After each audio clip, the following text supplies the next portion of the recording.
UEFA Şampiyonlar Ligi'nde büyük final başlamak üzere. Bakalım Avrupa'nın en büyüğü kim olacak?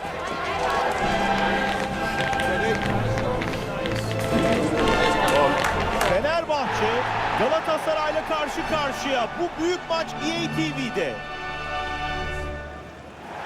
Değerli futbol severler, büyük finale hoş geldiniz.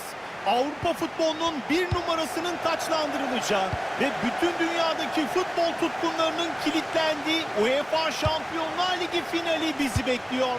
Ben spikeriniz Özkan Öztürk. Değerli arkadaşım Ertem Şener de yorumlarıyla aramızda olacak. Stadyumdaki uğultunun ve coşkunun ekranlarınıza kadar ulaştığını tahmin ediyorum. Büyük final için artık tüm şartlar hazır. Fenerbahçe Galatasaray'la karşılaşıyor. İşte büyük gün geldi çattı.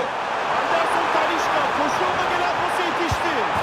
Bu arada Bayraktar'ın offside. Ağlara giden bu top gol değeri kazanmayacak. Gerçekten zor bir pozisyon. Yardımcı hakem iyi süzdü.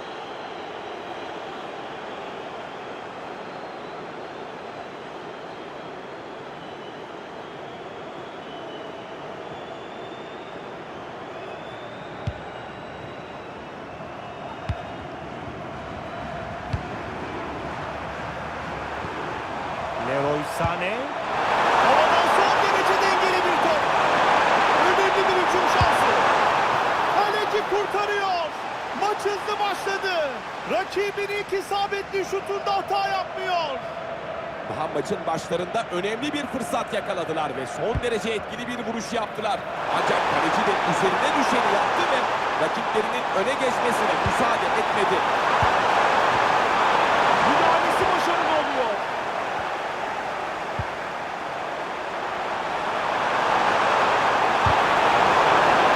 Galatasaray köşe vuruşu kazandı.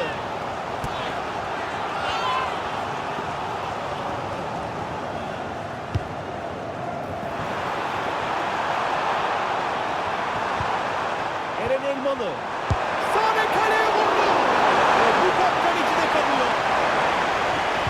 Kaleciden hatalı bir top.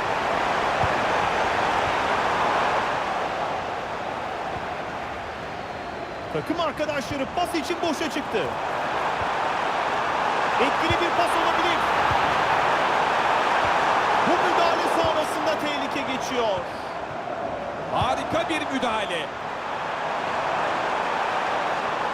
Sané şimdi kanattaki boşluktan atak yapabilir. Sané içeride bu ortayı bekliyor. Ve kafa vuruşunda isabet yok. Çok farklı şekilde kaçırdı.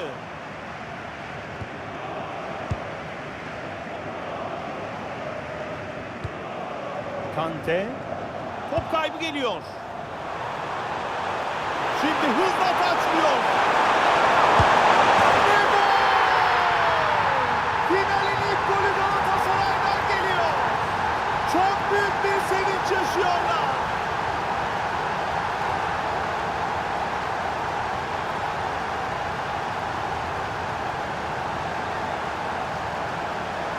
İşte gol tekrar ekranda. Baskının nasıl sonuç verdiğini görüyor musunuz? Sabırlı bir şekilde fırsat yaratmaya çalıştılar ve en sonunda başardılar.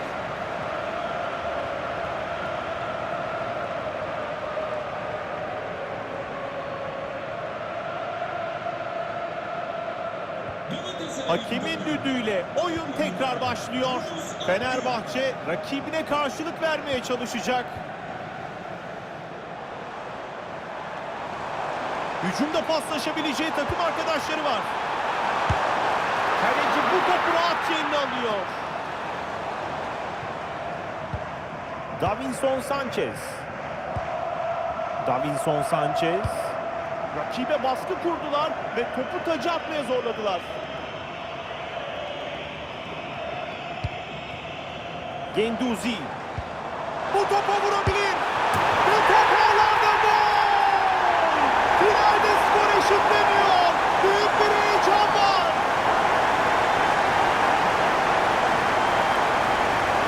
İşte doğru pozisyon almanın ne kadar önemli olduğunun kanıtı niteliğinde bir gol. Derslik bir gol.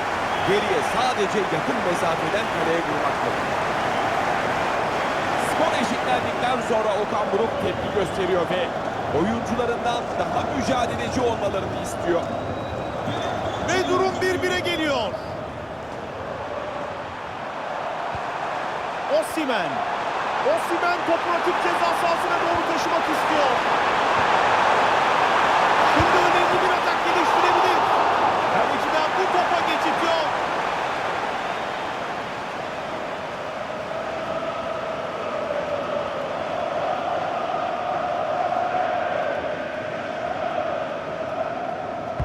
Ceza sahasına doğru gönderdi. Kornerden gelen topla buluştu ama kafa vuruşu isabetli olmadı. Etkili bir köşe vuruşuydu. Az farkla kaçtı.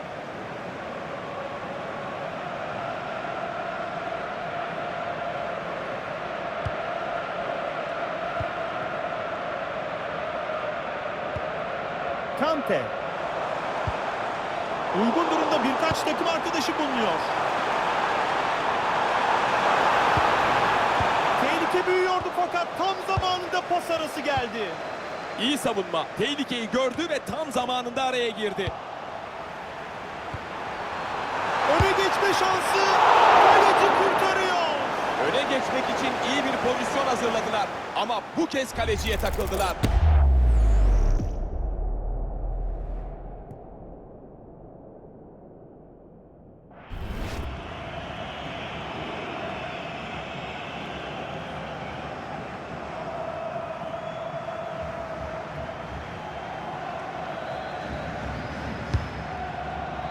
Ceza sahasına gönderdiği yerde rakip topu rahatça karşılıyor.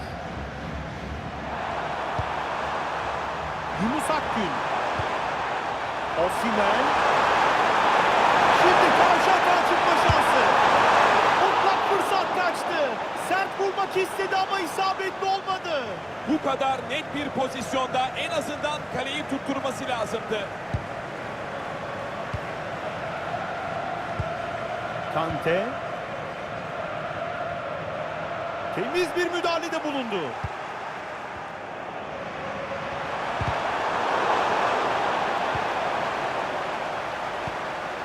Leroy Sané. Roland Şalay. Şalay oradan gol atabilir. Kaleci bu tehlikeyi uzaklaştırıyor. Ve top çıkıyor. Galatasaray taç kullanacak. Tehlike yaratabilecek bir pas. Ve bayrak havada. Karar offside. Açık bir şekilde offside'da bekliyordu. Daha dikkatli olması lazım.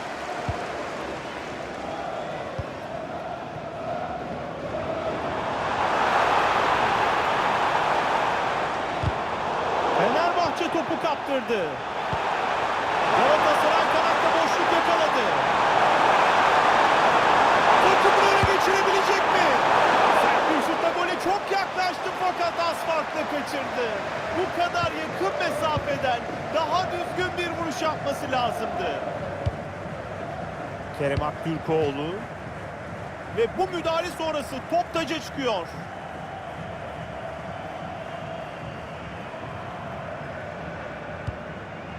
Genduzi.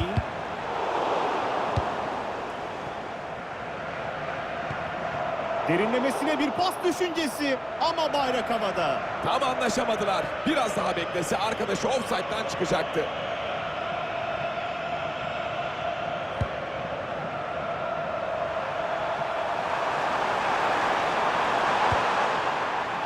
Davinson Sanchez.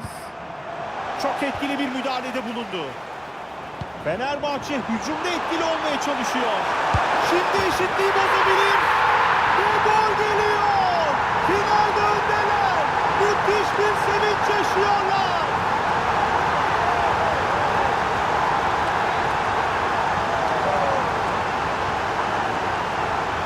Ve bu gol bir kere daha ekranlarımızda. Gönderdiği bu ara pasıyla pozisyonun yaratıcısı oluyor. Daha sonra topla buluşan oyuncuysa kalecinin dibinden gayet rahat bir vuruşla golünü atıyor.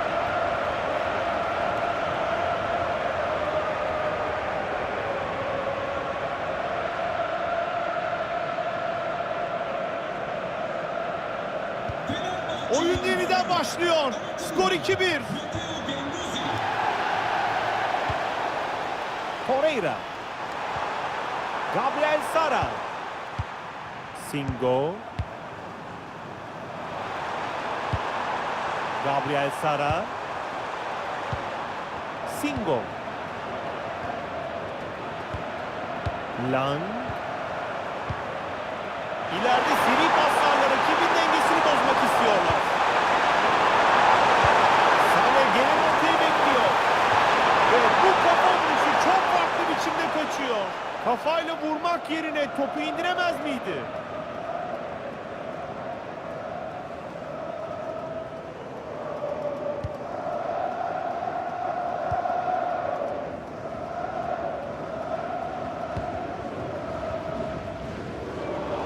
Fenerbahçe topu kaybetti. Pas verebileceği takım arkadaşları var. Osimhen gelen ortayı bekliyor. Beraberlik şansı. Top kaleciye takılıyor. Kaleci en kritik anda üzerine düşeni yaptı ve takımının skor üstünlüğünü korudu.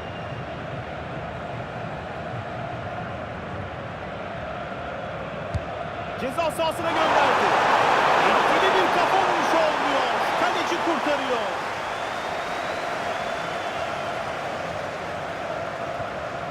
Nelson Semedo.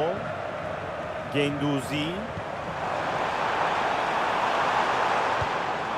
Anderson Talisca. Kante için gol şansı. Ve gol! Finalde fark 2 oluyor. Kupaya uzanacakları anın hayalini kurmaya başladılar. Golün tekrarı ekranda. Gerçekten aradan çok ince bir noktayı görmüş. Sonrasında kaleciyle birebir kalan oyuncunun çok sert vuruşunu görüyoruz. Nefis bir gol. Evet, bu gol sonrası daha da geriye düştüler ve hocanın aklından neler geçtiğini tahmin bile edemiyorum. Osimhen. Kendi yarı sahasında rakipten topu kapıyor. Rakibini geçmeyi başardı. Şimdi fark indirebilir. Bu top kalecide kaldı.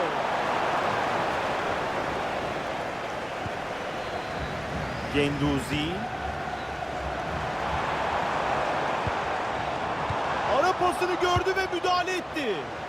Bu pas geçse büyük tehlike olacaktı. Eren Elmalı. Hücum fırsatı yaratabilecek bir pas. Şimdi büyük tehlike. Gol, gol, gol. Farkı 1'e indiren bu gol takımı umutlandırıyor. İşte golü bir kez daha izliyoruz. Takım savunmasında çok büyük bir hata yaptılar. Bomboş pozisyonda kaleci tamamen çaresiz kaldı.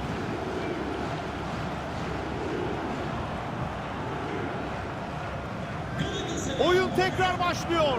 Skor 3-2. Nelson Semedo. Top dışarı çıkıyor. Kontrolü sağlayamadı.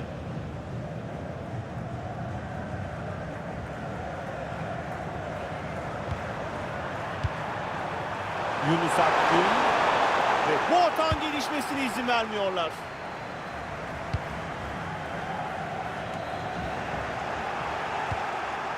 Kilidi açabilecek bir pas gönderiyor. Bu arada offside kararı geliyor.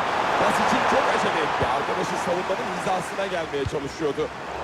Fenerbahçe topu kaptırdı. Tehlikeli bir kontratak olabilir. Ederson nefis bir kurtarış yapıyor.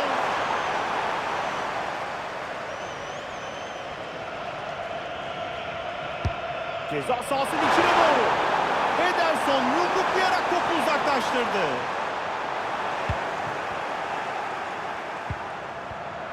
Ve kritik bir noktada topu kazandı. Bu şimdi sağlayacak golü inanılmaz kaçırıyor. Böylesine net bir fırsatı bu kadar kolay harcamaması lazımdı.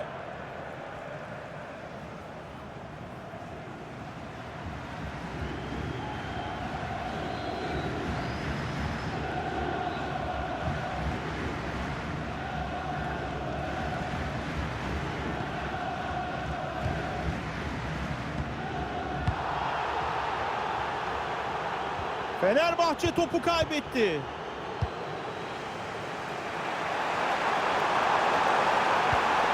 Yunus Akgün. Yunus Akgün kritik pozisyonda. Ederson uzanarak bu topu çıkarıyor.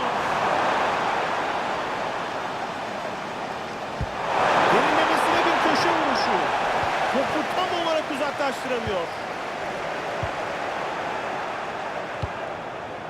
Lang. Torreira. Oradan çok iyi bir top gönderiyor. Hakem penaltı noktasını gösteriyor. Rakip takım skoru eşitleme şansı yakalıyor. Penaltıya sebep oldu ve sarı kart gördü. Evet, sarı kart yerinde bir karar. Şimdi rakibe büyük bir fırsat sundu. Beraberlik golü geliyor mu? Ve top ağlara gidiyor. Kupa finalinde şimdi skorda denge var. Evet, penaltının tekrarı ekranda. Kaleci köşeye atlamadı. Rakibi de ortaya vurmayınca top ağlarda.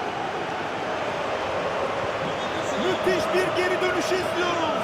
Skoru eşitlediler. Kerem Aktürkoğlu. Topa müdahale etkili. Topu havalandırdı. Şimdi bir karşı hücum şansı. Top hala oyun alanında. Tehlike geçmedi. Ederson jeneriklik bir kurtarış yaptı.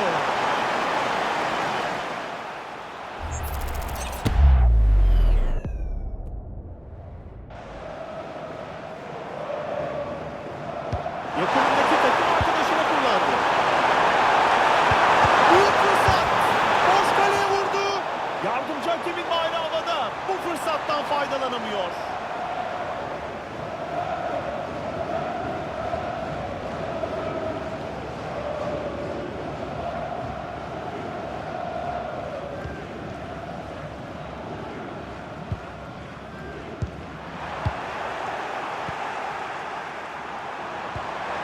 Eren Elmalı.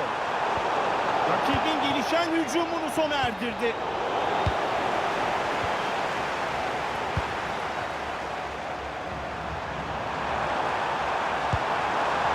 Şamai topu rakip ceza sahasına doğru taşımak istiyor. Rakibinin topuna müdahale etti ve taca gönderdi. Roland Şalay.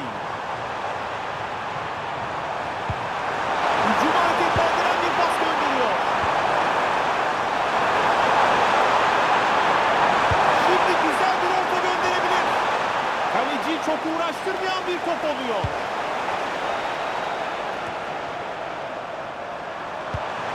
Etkili bir pas olabilir. Ve Şalay topu aldı. Ceza sahasına topu kesiyor. Orta mesafeden kafayı vurdu fakat top biraz yüksekten gitti. Kafa vuruşu için pek ideal bir mesafe değildi.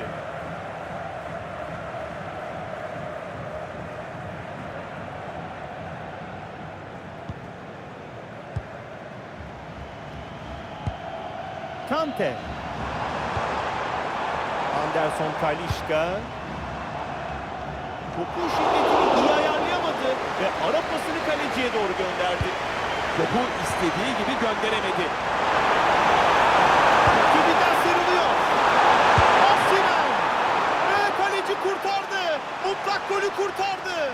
Özkan tek kelimeyle muhteşem. Takım arkadaşları ona bir teşekkür borçlu.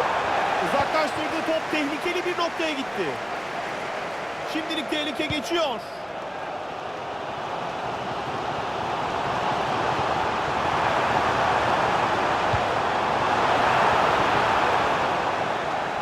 Fenerbahçe topu kaybetti.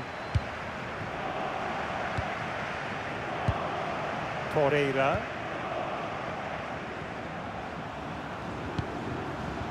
Eren Elmalı. Galatasaray kanatta boşluk yakaladı. Yunus Akgün. Yakından sert bir şut çekti ama çerçeveyi bulamadı. Bunu kaçırmaması lazımdı. En azından kaleyi bulmalıydı.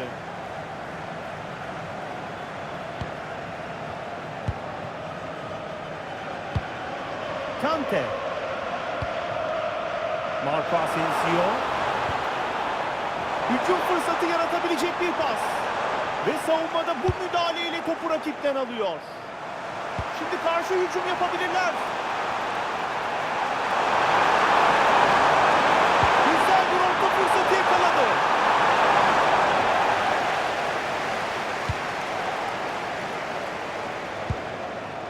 Kritik bir pas gönderiyor.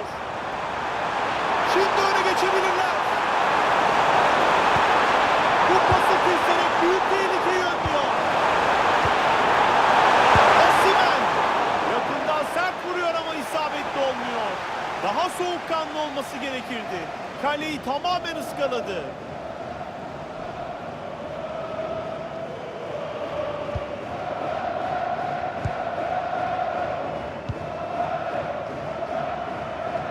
Skriniar. Ve 4. hakem tabelayı gösterdi. En az 4 duraklama dakikası oynanacak. Güzel bir pasla takımını hücuma çıkarıyor. Bu atak fırsatını kullanamadılar. Top kaybı. Savunma son derece dikkatli. Rakibin hücumuna geçit vermediler. Şimdi bir kontratak fırsatı oluşabilir. Yunus Akgün kritik pozisyonda. Top ağlarla gol! Ve şimdi finalde öne geçmenin sevincini yaşıyorlar. Şimdi golü yeniden izleyelim. Bir anda kendisini kalenin karşısında buldu ve hiç tereddüt etmeden golünü attı.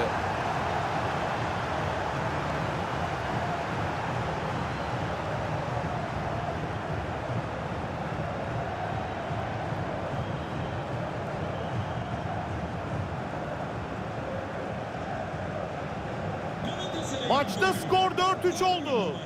Yunus Akgün. Kilidi açabilecek bir pas gönderiyor. Kaleci iyi pozisyon aldı ve topun kontrolünü sağladı. Gabriel Sara. Lang. Ani hücum şansı. Mutlak pozisyonda kaleci başarılı.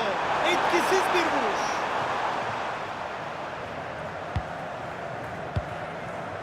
Genduzi. Yunus Akgün aradan çok dengeli bir top gönderdi. Ve müthiş bir müdahale. Galatasaray farkı 2'ye çıkarmak için geliyor. Korner kullanıyorlar.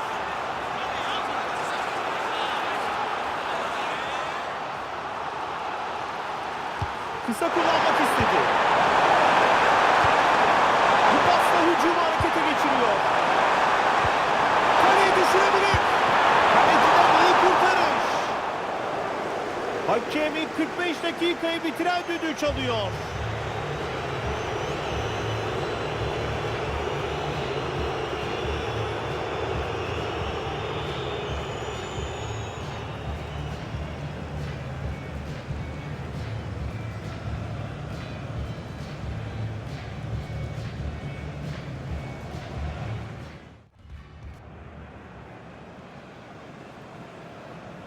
Ve mücadelede ikinci yarı başlıyor.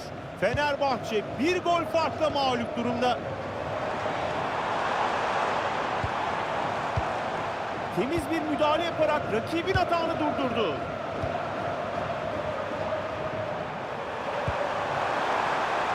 Galatasaray kanattaki boşluğa yöneldi. Ceza sahasına gönderiyor. Pozisyon şimdilik sona eriyor. Ve şimdi karşı hata çıkabilirler. Hücum fırsatını değerlendiremediler ve top rakibe geçti.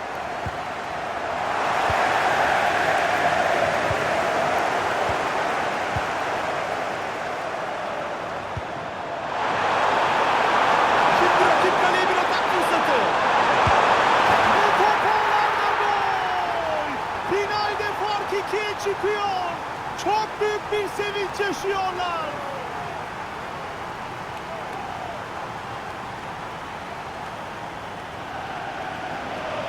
Evet, gole bir kez daha bakıyoruz. Karşı karşıya pozisyonda ne kadar soğukkanlı olduğuna bakar mısınız? Mücadelede iki takım da birçok kez fileleri havalandırdı. Şikrinyar. Kante. Kerem Aktürkoğlu. Yerinde müdahaleyle topu tehlikeli bölgenin dışına gönderiyor. Ve bu kontratak fırsatını kullanabilirler.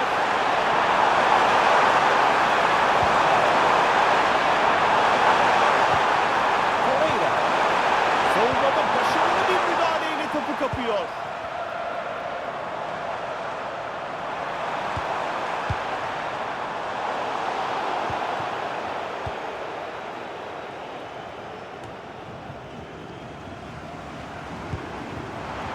Kaleye vuruyor. Ve kaleci için kurtarması pek de zor bir şut olmuyor. Roland Şalay. Ve topu koruyamıyorlar.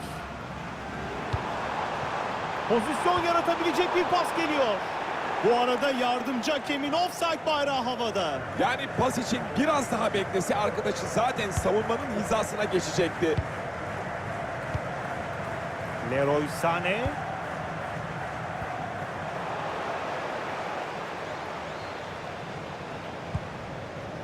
Genduzi.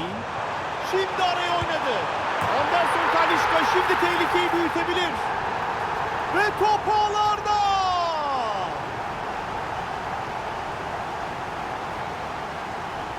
Ve bu gol bir kere daha ekranlarınızda.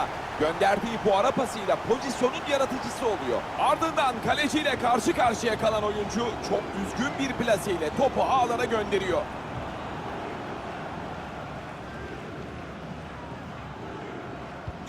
Ve mücadele kaldığı yerden devam ediyor. Fenerbahçe farkı 1'e indirerek moral buldu. Gabriel Sara.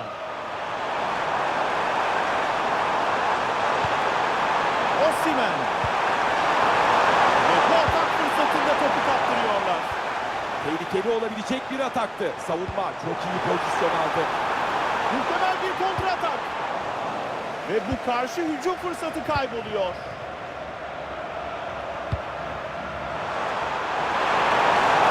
Kontradan fırsat yaratabilir. Karşı karşıya pozisyonda müthiş kurtarıyor. Çok net bir pozisyondu. Harika kurtardı. Ceza sahasının içine doğru. Kritik bir pas gönderiyor.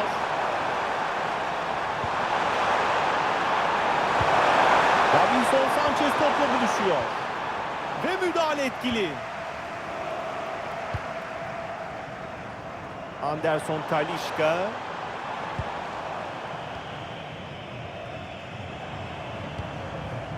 Kante.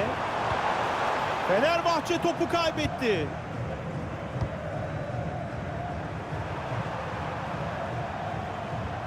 Roland Şalay. Top dışarıda, taç. Fenerbahçe kullanacak.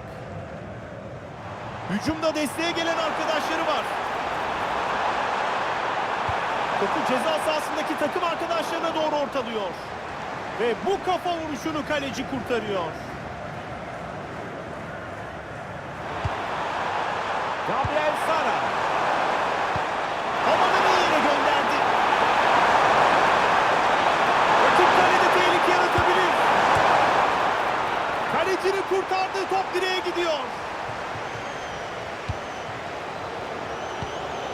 Genduzi. En doğru anda araya girdi.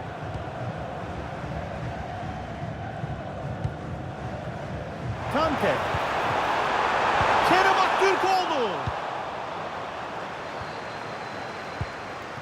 Yunus Akgün. Ve kontratak fırsatı olabilir.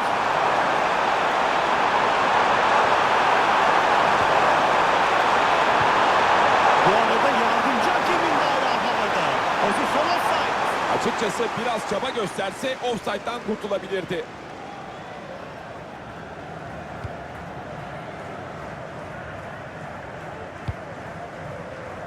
Bu arada normal sürede son yarım saate girdik. Kerem Aktürkoğlu nefis bir ara pası yolladı. Ve top ağlarda, gol! Finalde skor eşitleniyor. Büyük bir heyecan var.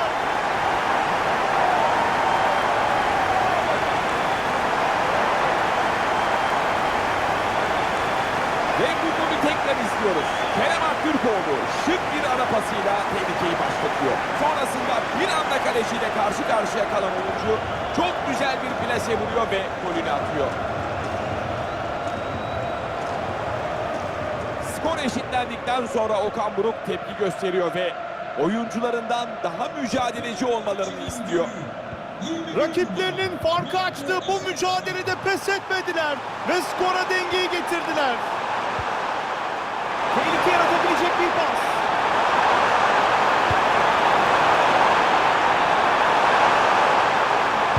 Gelen ortayı karşıladı.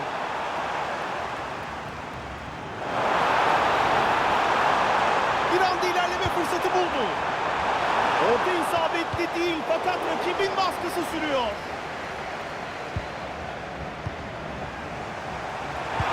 Tehlikeli bir top gönderdi. Öne geçme şansı ve top ağlarda gol! Finalde öne geçmeyi başarıyorlar. Sahada büyük bir sevinç yaşanıyor. Evet, şimdi golü yeniden izleyelim. Kontra hata o kadar güzel uyguluyorlar ki daha sonra kaleciyle karşı karşıya kalan Osimhen olağanüstü bir kuvvetle topa vurarak ona hiç şans tanımıyor. Galatasaray'ın golü. 45 numara. Victor Osimhen. Fenerbahçe topu kaptırdı. Yunus Akgün. Yunus Akgün.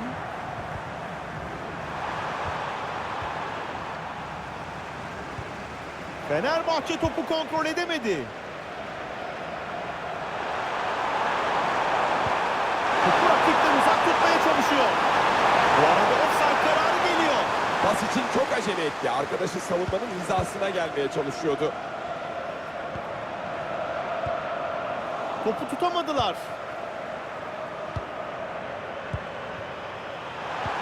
Aradan iyi bir top.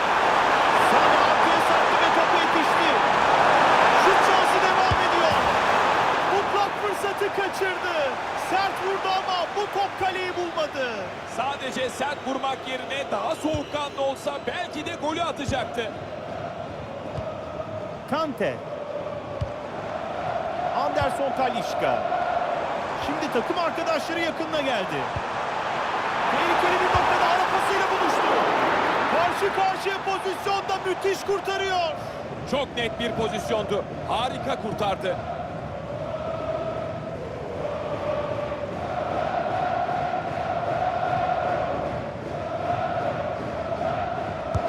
Topu ceza sahasına doğru gönderdi.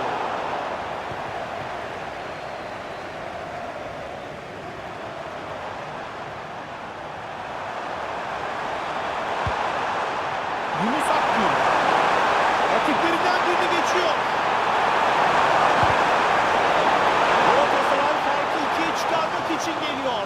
Korner kullanıyorlar.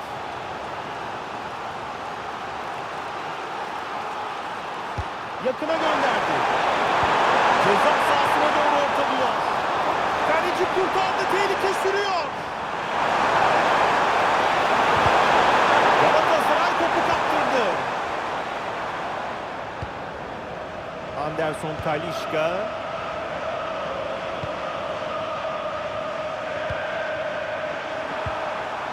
Torreira. Takım arkadaşının yetişebileceği bir top. Şalay şut için müsait durumda. Ve gol! Finalde fark 2 oluyor. Kupaya uzanacakları anın hayalini kurmaya başladılar. Gördüğünüz gibi çok doğru bir yerde duruyor. Ve yakın mesafeden kendisi için kolay denilebilecek bir vuruşla topu ağlara gönderiyor. Marco Asensio. Fenerbahçe baskısını artırıyor. Farkı azaltma şansı. Kaleci bu topu kesiyor.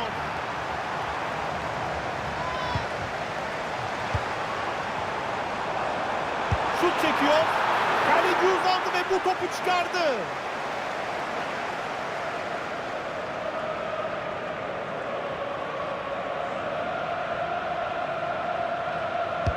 Kale önüne doğru gönderdi.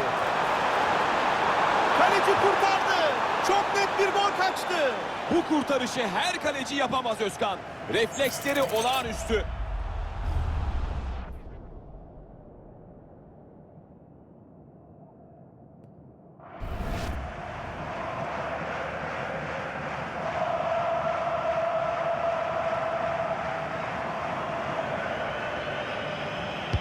Kornerden ceza sahasını ortaladı.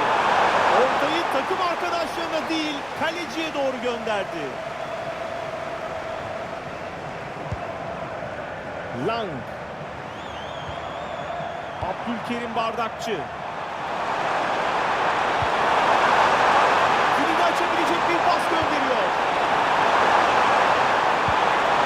Hücumda hiç acele etmiyorlar ve rakibin bir anlık hatasını bekliyorlar. Ve şimdi bir kontratak görebiliriz. Şimdi kontraya çıkma fırsatı buldu. Ve top ağlarda. Maçtaki ikinci golde imza atıyor.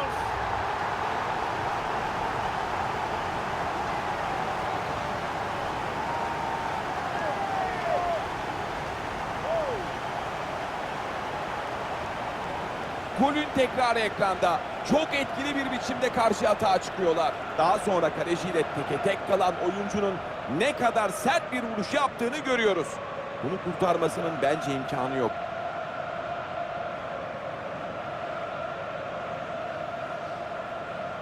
Fenerbahçe'nin golü 94 numara Anderson Talisca. Osimhen. Abdülkerim Bardakçı. Galatasaray rakip kaleye yüklenebilir. Osimhen şutunu denedi. Kaleciyi çok uğraştırmayan bir top oluyor.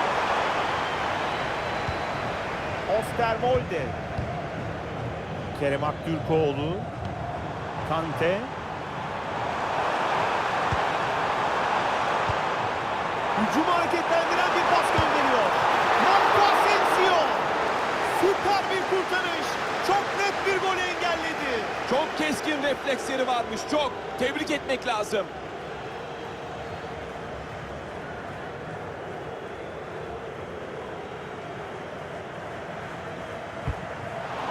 Bu topu kaptırıyorlar.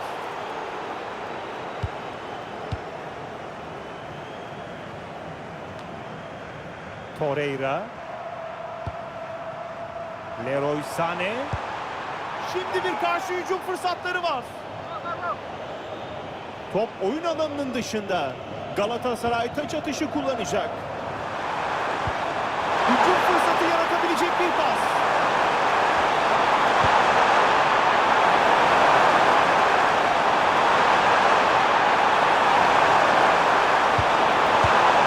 Top büyük bir farklı üstten dışarı çıkıyor.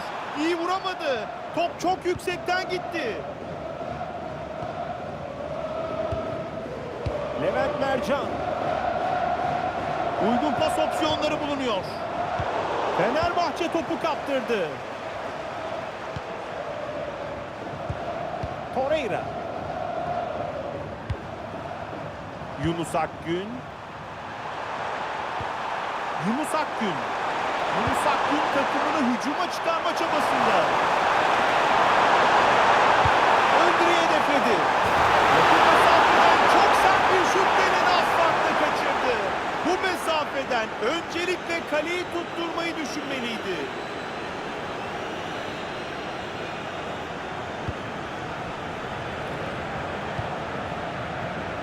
Ve maçın normal süresinin bitmesine son 10 dakika.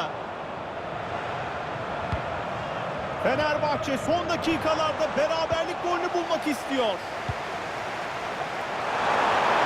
Hakem yardımcısı bu yarısıyla offside veriyor.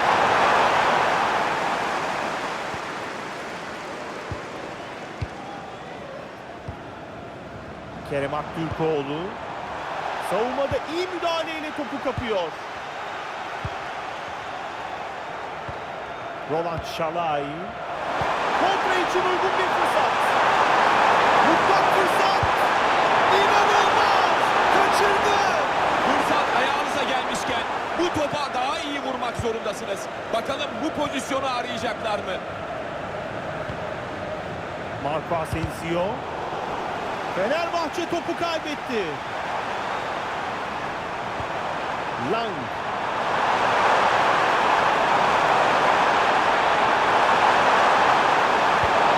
Osimhen.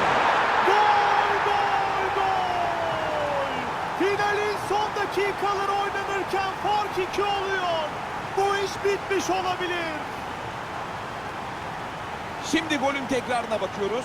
Kaleci bu topa gerçekten de dokunmuş. Ancak bu son derece hafif bir dokunuş olduğu için topu pek etkilememiş. Galatasaray'ın golü 45 numara Victor Osimhen. Topun dışarı çıkmasına müsaade etmiyor. Anderson Talisca. Kalenin dibinden gelen vuruşu olağanüstü kurtardı. Muhtemelen çoğu kişi bunun gol olmasına kesin gözüyle bakıyordu ama kaleci hata yapmadı. Köşe vuruşunu uzun kullanıyor. Ve topu uzaklaştırmayı başardı. Leroy Sané. Yakınında pas verebileceği arkadaşları var. Ön direği kesiyor. Önde baskı sonuç verdi. Şimdi bir şans. Kaleye yakın bir bölgeden çok sert bir şut ancak isabetli olmuyor.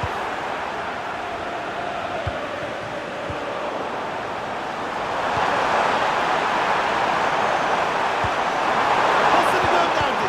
Rakip takım bu atan gelişmesine izin vermiyor.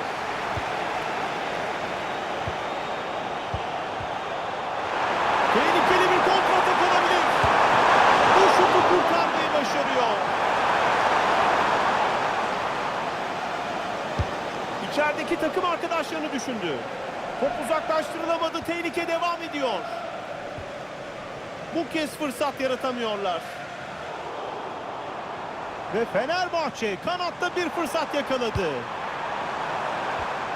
Hızlı bir kontratak olabilir. Ve kaleciden mükemmel bir kurtarış izliyoruz.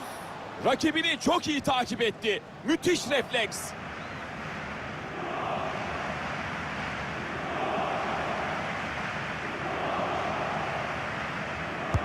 Ceza sahasına doğru kullanıyor.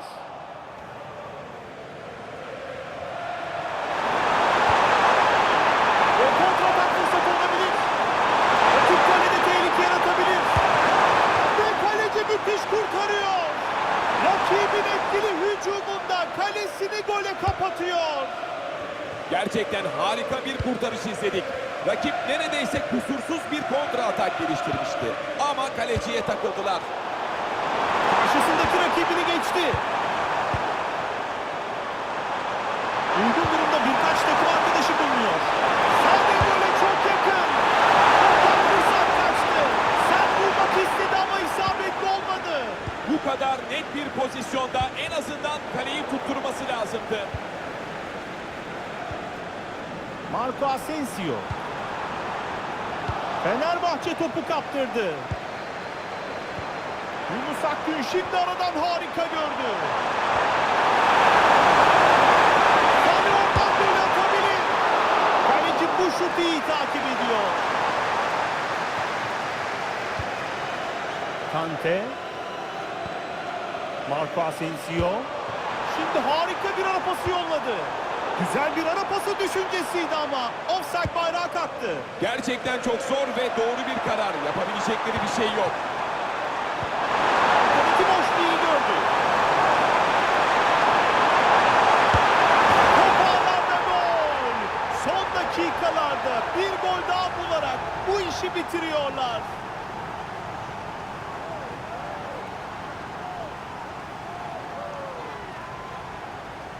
İşte doğru pozisyon almanın ne kadar önemli olduğunun kanıtı niteliğinde bir gol.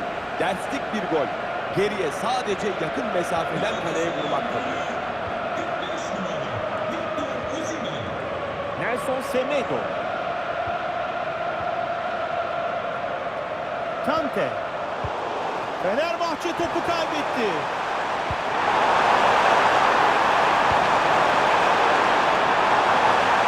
Ve topu soğukkanlı bir şekilde kalecisine yumuşatıyor. Şimdi topu saklamaya çalışıyor.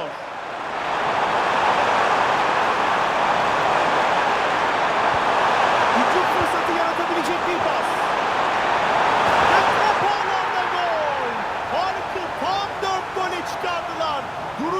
gibi değiller.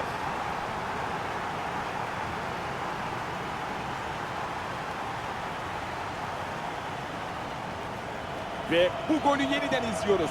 İçeriye doğru bakıyor ve son derece tehlikeli bir orta gönderiyor. Sonrasında havalanan topu pür dikkat takip eden Osimhen kusursuz bir zamanlama. Ve işte son düdük geliyor. UEFA Şampiyonlar Ligi şampiyonu Galatasaray. İnanılmaz! Tarihi bir an yaşıyoruz. Avrupa'nın en büyük Galatasaray. Sahada tarif edilmesi mümkün olmayan duygular yaşanıyor. Sarı Kırmızılar turnuvanın başından sonuna kadar ortaya koyduğu kaliteli futbolu kulüp tarihinin en büyük zaferiyle taçlandırıyor. Gerçekten uzun süre konuşulacak ve nesilden nesile aktarılacak bir an bu. Tüm oyuncular ve teknik ekip çok büyük bir tebriği hak etti. Ve işte beklenen an geldi. Artık podyum hazır ve UEFA Şampiyonlar Ligi kupası Galatasaraylı oyuncuların ellerinde yükselecek.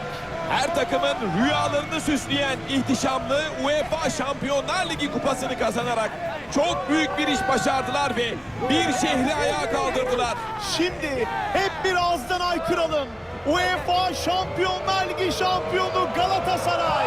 Avrupa'nın en büyük Galatasaray. İşte bu kadar.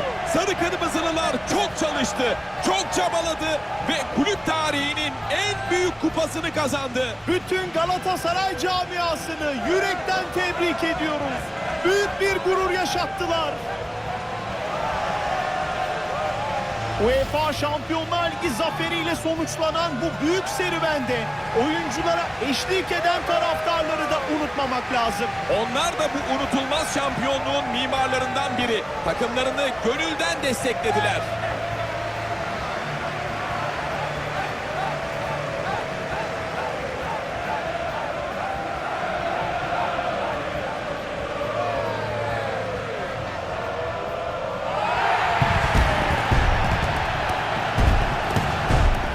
Uzun yıllar unutulmayacak zaferin fotoğrafları çekiliyor. Sarı Kırmızılar kulüp ve ülke futbolunun tarihine geçiyor. Bir kez daha haykıralım. UEFA Şampiyonlar Ligi şampiyonu Galatasaray. Beğeni ve abone olmayı unutma.